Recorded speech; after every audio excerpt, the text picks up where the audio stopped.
Every insult, every threat, every shady move. I logged all of it while smiling and saying, "Yes, ma'am."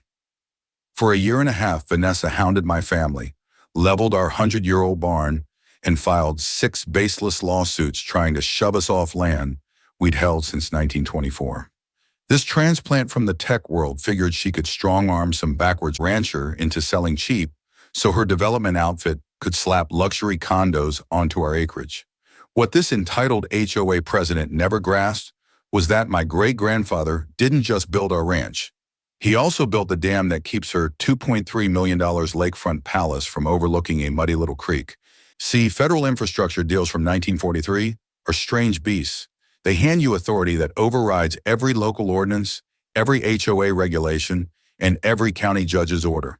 And when someone spends more than a year breaking federal law while trying to rip away your family's legacy, well, that's when you quit playing defense and start handing out lessons about underestimating the wrong rancher. Where are you watching this from anyway? Drop a comment below because you're about to see what happens when old-school justice collides with a modern-day Karen. And I promise, it's more satisfying than anything you've scrolled past on social media. Let me paint you a picture of Silver Ridge Valley, Montana.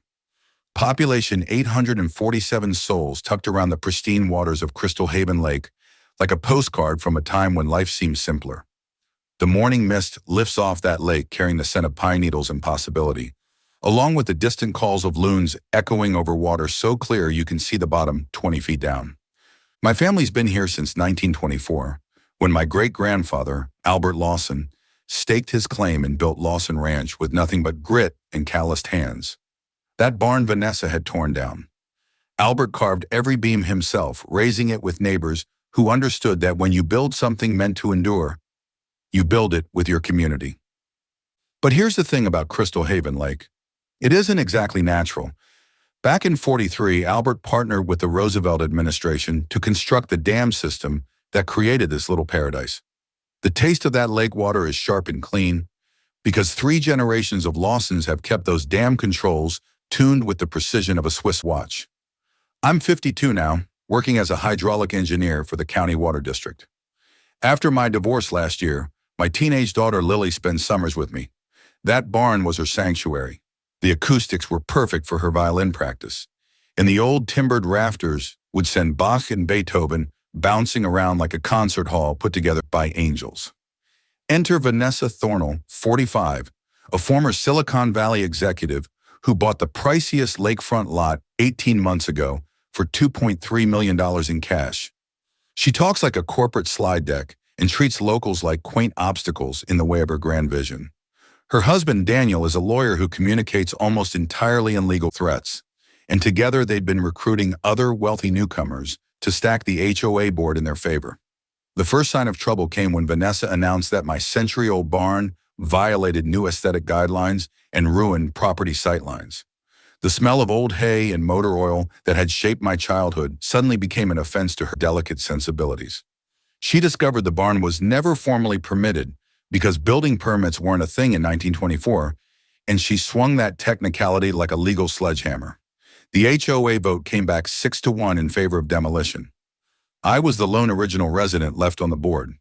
Lily's violin practice turned into the soundtrack of resistance, her music floating across the valley every evening, like a reminder of what we were about to lose. The feel of those worn wooden tool handles, passed down through generations, told a story of honest work and family pride. The taste of dust and defeat filled my mouth as the demolition crew rolled in that morning. But here's what really burned. This was never just about appearances. I started noticing a pattern. Every multi-generational family in the valley was suddenly dealing with some kind of HOA harassment. The Nguyen's got cited for their vegetable garden.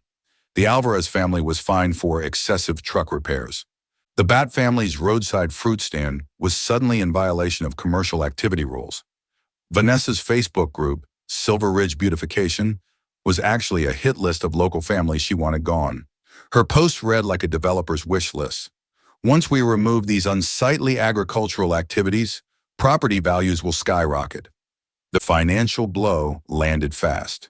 That barn stored about $40,000 worth of ranch equipment and vintage vehicles, including my grandfather's restored 1952 Ford that Lily had been planning to drive to prom. But the emotional damage cut deeper. Watching that building collapse felt like watching my family's DNA being scraped off the landscape. Lily cried that night, not just for the barn, but for everything it stood for. "Dad," she said, "it's like they're trying to erase our history." The kid nailed it. This wasn't about home prices. It was about wiping out the people who built this place so newcomers could pretend they discovered untouched paradise. That's when it hit me that I wasn't just defending a building. I was defending the soul of Silver Ridge Valley, and I held advantages Vanessa couldn't begin to imagine. Advantages that reached back 80 years to a handshake agreement between my great-grandfather and the federal government. The real war was just getting started. Vanessa didn't waste a second basking in her barn victory.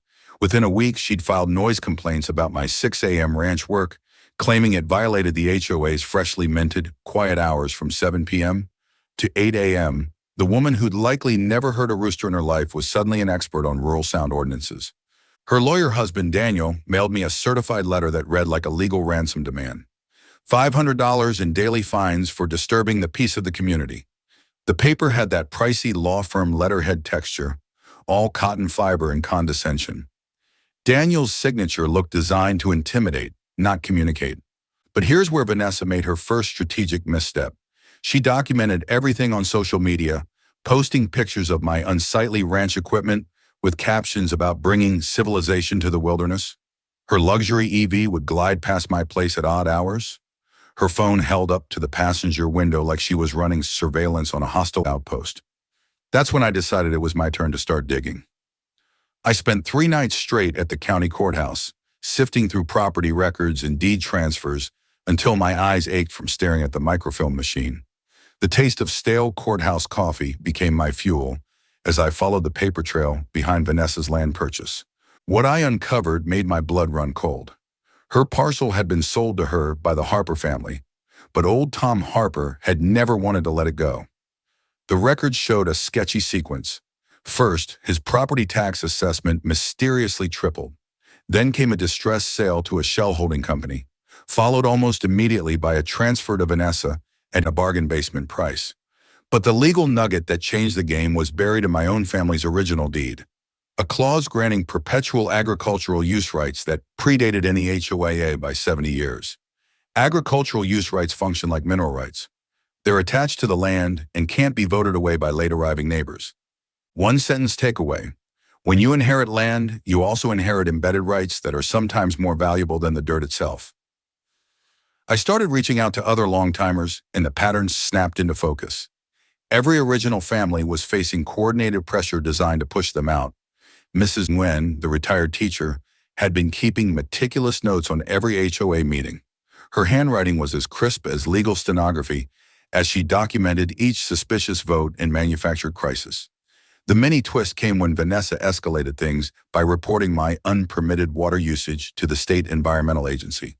She accused my cattle of contaminating the lake and demanded an immediate investigation. The irony was almost funny. She was attacking the very family that kept her lake full and clean. But I had an ace up my sleeve. As a hydraulic engineer, I knew precisely how much water my ranch consumed and had decades of records proving our conservation efforts. More importantly, I started digging into Crystal Haven Lake's water flow dynamics and stumbled on a discovery that would reshape everything. The lake existed because of a dam system my great-grandfather helped design in the 1940s. The sound of water moving through those controls was like a mechanical heartbeat that had kept this valley alive for nearly 80 years. Every morning I'd check the gauges and listen to the steady rhythm of the pumps, never realizing I was literally holding the keys to the kingdom.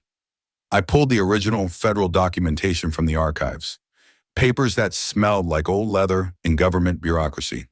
What I found was pure gold, water rights dating back 8 decades, assigning the Lawson family core maintenance contracts and operational authority over the entire system. Here's the legal nugget that shifted the balance. Water rights in the West are like striking gold, and they're often worth more than the surrounding real estate. One sentence takeaway. If you control the water, you control everything that depends on it. The mini twist came from Lily's investigative work. While I pored over legal documents, she was running digital recon that would have impressed federal agents. One evening, she looked up from her laptop, the screen glowing in the workshop's low light. "Dad, look at this," she said. She'd uncovered county records showing Daniel's firm received a $50,000 consulting fee from Summit Crest Development the same week my taxes were reassessed. The timestamps were devastating. Payment on Monday, reassessment filed on Wednesday. Summit Crest Development held purchase options on distressed properties all over Silver Ridge Valley. The company was betting that families like mine would be forced to sell under financial strain. This was never about aesthetics or neighborly standards. It was straight-up land speculation. I started connecting the dots with the meticulous focus of a crime scene investigator. Mrs. Nguyen revealed that 3 other families had been hit with similar tax spikes. Every one of those parcels appeared on Summit Crest's watch list for potential acquisition. The pattern was obvious: ramp up financial pressure, force sales, then pivot into high-end development for wealthy outsiders. But here's where Vanessa's blueprint had a fatal weakness. The lake that made all these properties desirable existed entirely at the mercy of my family's water rights. Every morning when I checked the dam controls, feeling the cool metal of levers worn smooth by 3 generations of Lawson hands, I was touching the very heart of her entire scheme. The sound of the morning mist lifting off Crystal Haven Lake was like a whisper from the past, reminding me that my great-grandfather had built safeguards into this system for exactly this sort of threat. The taste of lake air carried notes of pine and promise, but underneath it all, I could sense the metallic edge of the confrontation rolling toward us. Vanessa's next move was pure warfare, wrapped in environmental righteousness. She filed a lawsuit accusing my ranch of contaminating Crystal Haven Lake, her nuclear option in the campaign to erase my family. The complaint read like environmental fanfiction, claiming my cattle were fouling the pristine waters that 3 generations of Lawsons had protected with near religious care. But Vanessa's real genius was in manipulating the media. She contacted Channel 7 News with a dramatic story about concerned residents worried that outdated ranching practices threatened their community's ecosystem. The reporter, a young woman from the city who probably couldn't tell a heifer from a moose, swallowed every word. Then came Crystal Haven Cleanup Day, a publicity stunt disguised as activism. Vanessa organized volunteers in matching t-shirts to pick up trash that, funny enough, had appeared overnight near my property line. The scent of freshly printed signs mixed with fabricated outrage as cameras captured concerned citizens protecting their beloved lake from agricultural abuse. That's when I decided to fight back with hard evidence. Using my engineering connections, I arranged independent water quality testing across multiple points in the lake. The results would have made Vanessa choke on her artisanal kombucha. My ranch wasn't polluting a thing. Our rotational grazing and soil management were actually improving water quality by preventing erosion and naturally filtering runoff. But the real bombshell surfaced near Vanessa's own property. Her designer septic system, installed by the lowest bidder despite her home's price tag, was leaking directly into the lake she claimed to be safeguarding. The irony tasted like victory laced with disgust. I started documenting every environmental violation on the properties of HOA board members, photographing with the precision of a crime scene investigator. GPS coordinates, timestamps, water measurements. Everything went into a growing dossier that was starting to look like the backbone of a federal case. Here's the knowledge nugget that turned the tables. Environmental lawsuits cut both ways. The plaintiff had better have spotless hands. One sentence takeaway: when someone accuses you of environmental damage, always examine their backyard first. The mini twist came from deep in the archives. While gathering evidence to defend against Vanessa's lawsuit, I found something buried in the original dam construction paperwork, something that made my heart stutter. My great-grandfather hadn't simply helped build the dam. He'd negotiated federal protections that gave the Lawson family ultimate authority over the entire water system. The documents were fragile, but the legal authority was ironclad. If the dam valves were closed, the lake would shrink to a muddy trickle in 48 hours. Every mansion, every resort plan, every inflated property value depended on our continuous stewardship. Lily was the first to understand the magnitude. "Dad," she said, staring at the federal documents spread across our kitchen table, "you don't just maintain the dam, you control whether the lake even exists." She was right. Albert Lawson had built an insurance policy for descendants he'd never meet. Meanwhile, Vanessa's cleanup day theatrics attracted real environmental groups. People who didn't just wear matching shirts for the camera. They started asking uncomfortable questions about Crystal Haven's origin. It didn't take long for them to realize the truth. The Lawsons had been practicing sustainable water management since before Vanessa was born. For decades, we'd protected wildlife habitats, preserved natural flow patterns, and maintained ecological balance. The woman trying to destroy us was entirely dependent on the family she wanted gone. Lily's social media outreach ignited like wildfire. She posted historic photos of Albert building the dam, of her practicing violin in the old barn, of my father checking water gauges in the early mornings. Her post got shared across rural communities nationwide, sparking a movement. Suddenly, our battle was more than local drama. It became a symbol of authentic stewardship versus predatory development. Local families began rallying. The diner buzzed with strategy meetings over coffee that tasted like rebellion. Mrs. Nguyen's meticulous notes were turning into a legal goldmine. She'd chronicled every questionable HOA vote, every inconsistent enforcement, every backroom maneuver. We weren't just defending ourselves, we were building a case. The press started turning on Vanessa. Channel 7 aired a follow-up story exposing the septic leak, shifting public sentiment dramatically. The reporter's tone went from concern to skeptical, then to downright cold, as new facts emerged. But the biggest shift came when I finally understood the full scope of my family's authority. Every property around Crystal Haven Lake relied on infrastructure we controlled. Vanessa had been attacking the very foundation of her own investment. It was like trying to cut down the tree she was sitting in. One evening, I walked down to the water's edge, watching the sunset blaze across the lake, a lake my family had protected for nearly a century. The reflection looked like a promise from generations past. Albert's legacy wasn't fragile. It was iron-bolted into federal law. And for the first time since this nightmare began, I realized something that sent adrenaline surging through me. I wasn't just fighting back. I was fighting from higher ground. The Lawson Ranch kitchen transformed into our war room. Maps, documents, and decades-old federal papers covered the table like a general's battlefield layout. The air smelled of strong coffee and dry archival paper as our core group gathered. Me, Lily, Mrs. Nguyen, and 3 other ranch families whose properties were on Summit Crest Development's hit list. Here's what we're actually up against, I said, pointing to the timeline Lily had pieced together on her laptop. Vanessa isn't just an overreaching HOA president. She's the front line of a coordinated development push that depends on forcing us out. Our plan was straightforward, but devastatingly effective.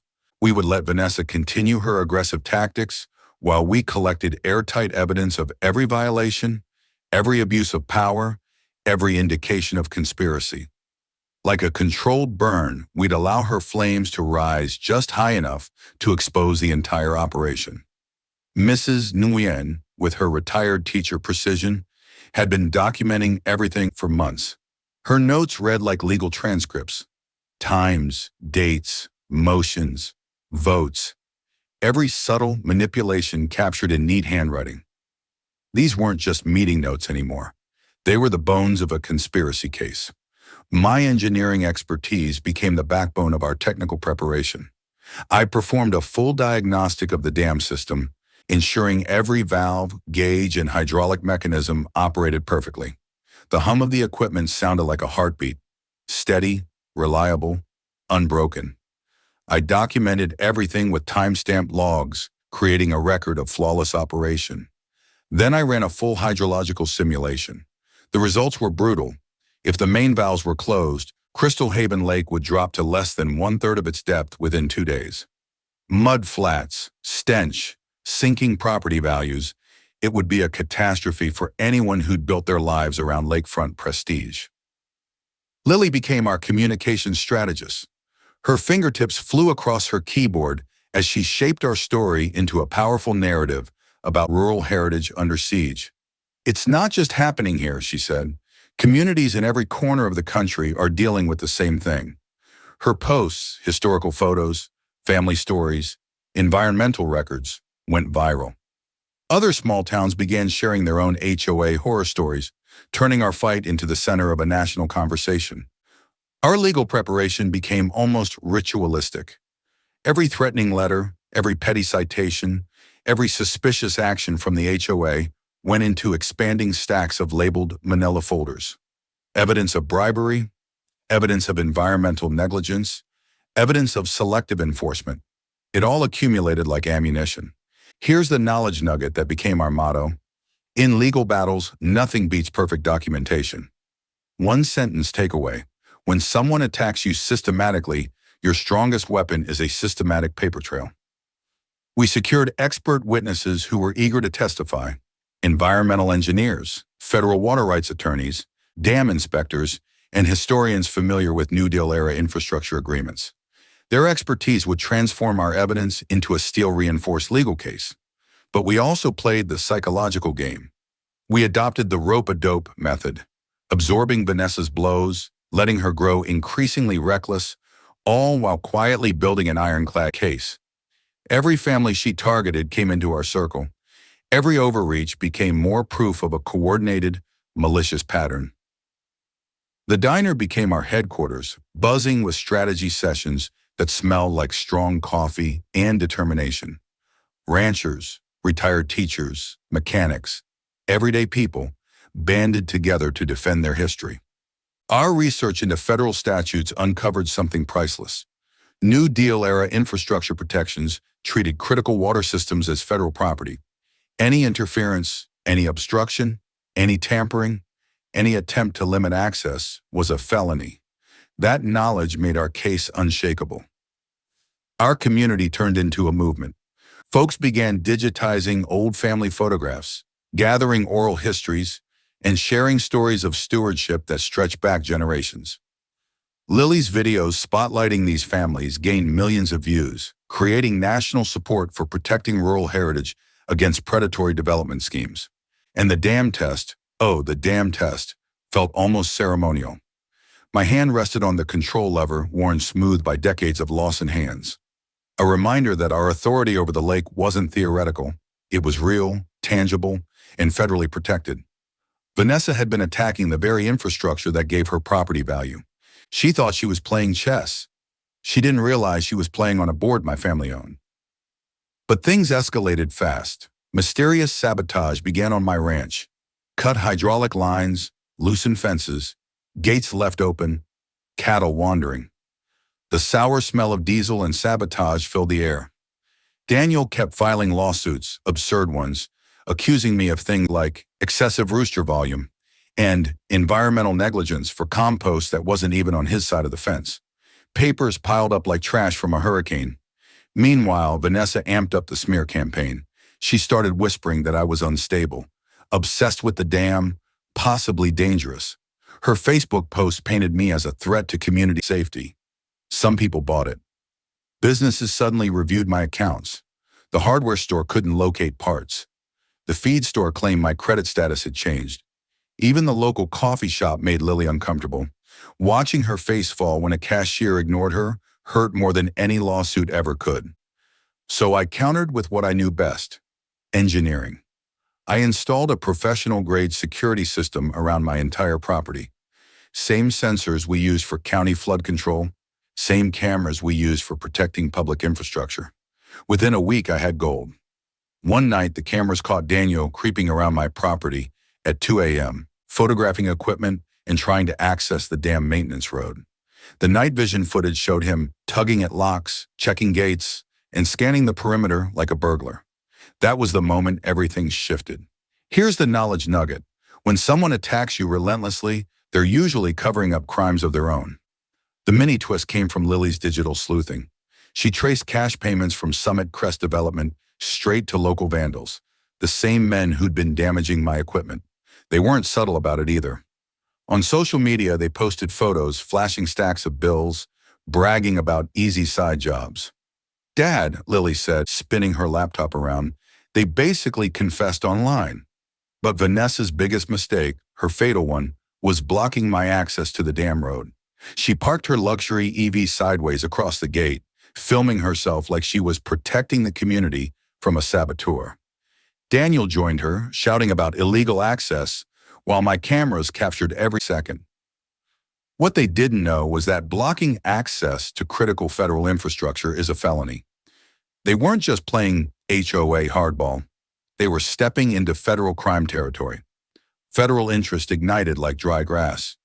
The county water district started asking why the HOA was interfering with essential services.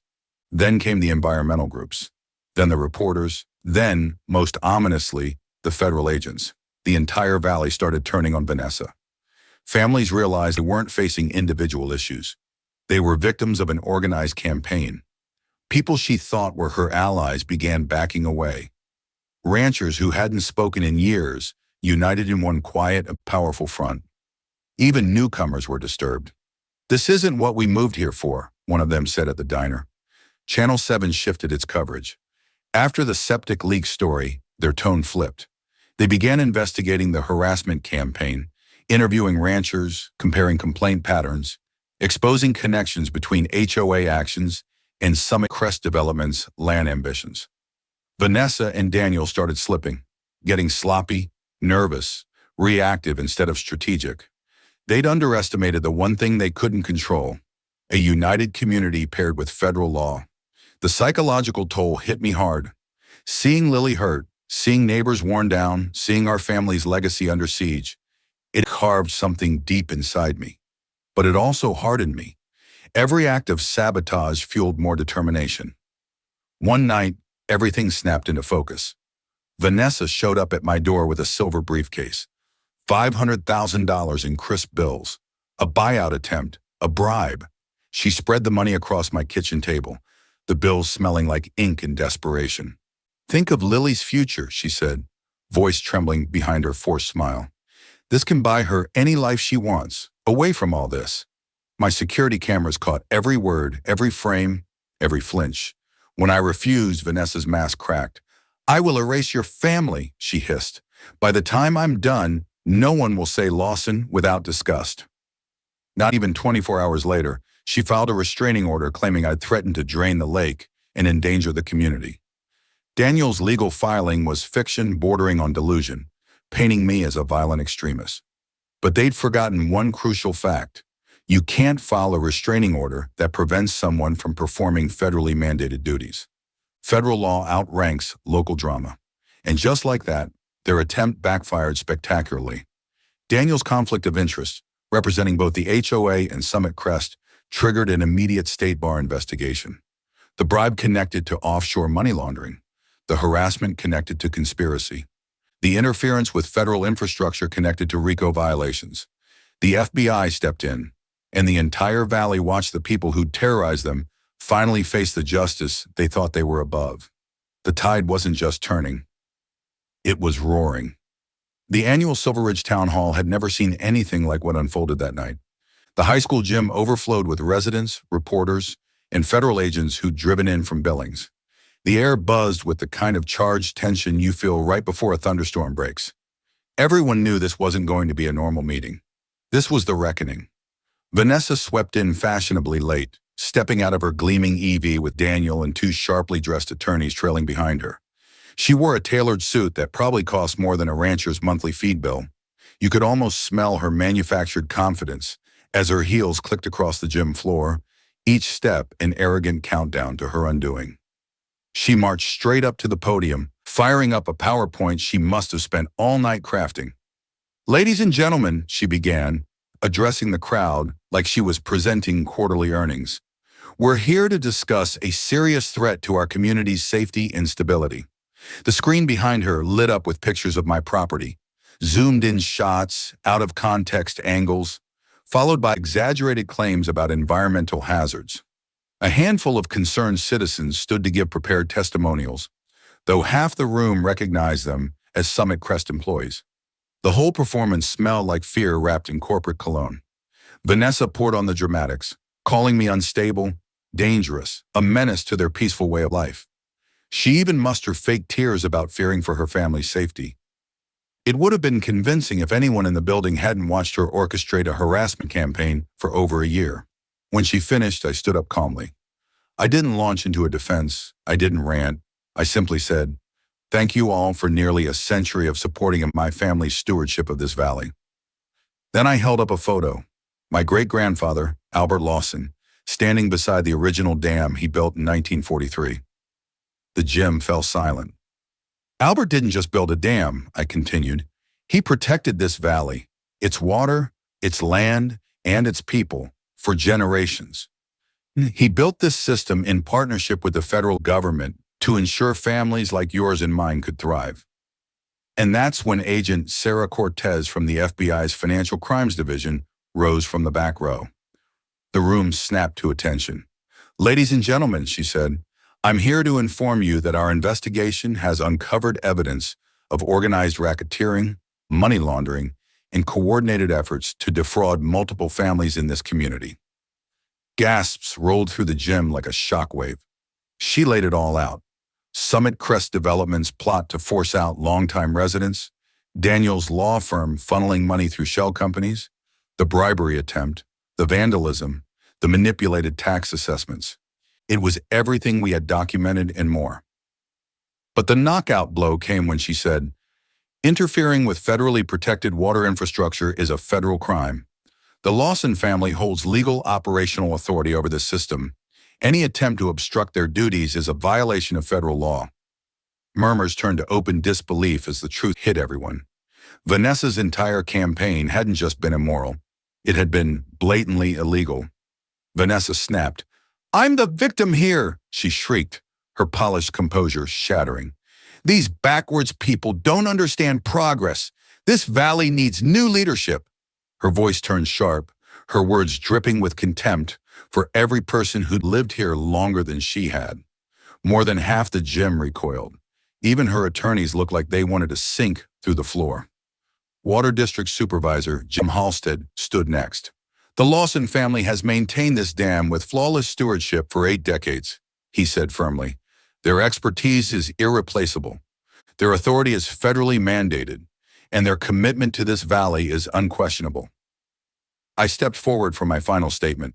My great-grandfather understood something vital, that local power can be corrupted, but federal protection for critical infrastructure exists to prevent exactly this kind of abuse. He didn't build this system for profit. He built it for the people who call this valley home. The crowd rose in a standing ovation that thundered through the gym. 5 full minutes of applause, shouts, tears, relief. It felt like the valley exhaled for the first time in 18 months. Then the cameras caught it. The deputies escorting Vanessa and Daniel out in handcuffs as federal warrants were served. Live on local TV, Summit Crest investors started pulling out instantly. Their entire operation collapsed like wet cardboard. So, in the weeks that followed, the valley came back to life. For the first time in a long time, community meant something again. 6 months later, the Lawson Ranch kitchen smelled of fresh coffee instead of legal paperwork. Vanessa and Daniel sat awaiting trial in Denver. Their mansion had been auctioned off to pay restitution. Summit Crest Development folded, dragging down similar predatory projects in neighboring counties. The immediate aftermath felt like a rebirth. Monthly town halls shifted back to solving real problems. The federal government granted historical protection status to long-standing ranch properties, shielding families from future harassment. But the real triumph was the Lawson Family Water Stewardship Foundation.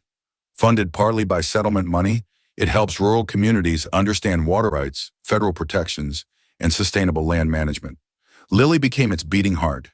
Her passion for environmental justice blossomed, and her scholarship, earned through an essay about water rights, got her into Montana State's environmental engineering program. Her dream, modernizing the dam systems her great-great-grandfather built, blending heritage with innovation. Mrs. Nguyen, now a county commissioner, introduced transparency laws that prevent future corruption. The valley's economy flourished, not through artificial luxury, but through authentic ranch heritage and ecotourism. The rebuilt barn stood tall again, constructed from salvaged beams and crafted with the same care Albert poured into the original. Lily's violin filled it every evening, echoing across the valley like a hymn of everything we'd fought to protect. The biggest surprise of all? Agent Sarah Cortez and I fell in love during the investigation. She transferred to the regional field office, fell for the valley, and for me. We were married in the rebuilt barn, surrounded by the very people Vanessa tried to erase. Now, Lily and I stand by the shoreline at sunset, watching golden light shimmer across a lake that exists because my great-grandfather planned for threats he could never have foreseen. but somehow understood. Dad, she says quietly, his protections worked exactly how he meant them to. And she's right. Albert Lawson built defenses that lasted nearly a century, waiting for the moment when his family and his valley needed them most. So if you've ever battled an HOA nightmare, share it in the comments. You're not alone. Communities across the country are learning to fight back with patience, knowledge, and federal law.